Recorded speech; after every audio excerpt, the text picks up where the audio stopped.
Hey everyone, we are in Cuba and today we're going to help you navigate one of the biggest challenges of being in Cuba, and that is getting on the internet.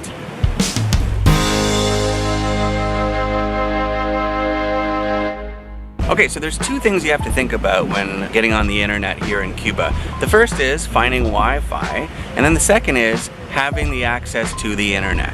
To get access to the internet, you'll need to buy a card.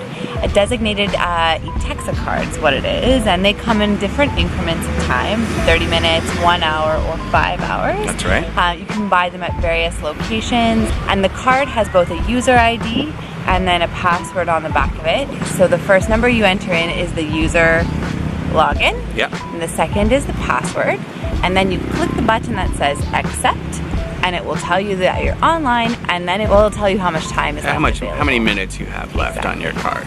So to get an Etecsa card, an official Etecsa card, you have to go to an Etecsa shop. So you usually have to line up. There's a long lineup of tourists and locals all trying to get cards so that they can access the internet. But there is another way to do it. It feels a little shady, but it seems to really work. The trick is to find a Wi-Fi hotspot somewhere in the town you're in. And if you go there, it's guaranteed you'll get hit up by multiple guys who will sell you a card. But here's the thing, they're gonna charge you probably twice what you would pay at an Etecsa shop. But you know what? It saves you from having to line up. Sometimes that lineup can take 30 or 40 minutes. So as I mentioned, the card has two sets of numbers on it. One is a user ID, and that is just regularly, clearly displayed as soon as you buy the card. The second is the password, and the password you have to scratch this little silver strip to get access to the password.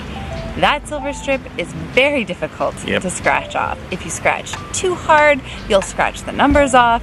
If you don't scratch hard enough, nothing will happen. So what we found really helpful as a tool was to just use the sort of square charger end to our iPhone chargers, and just be very, very super gentle. We probably burned off 3 cards where we couldn't read the numbers. So that was a pain in the butt. For sure. And you can try and guess what the numbers are if you can read them a little bit, but... It is a 12-digit number though. Yeah, yes it is. So many. So you're gonna be there for like 1 billion years. Yeah.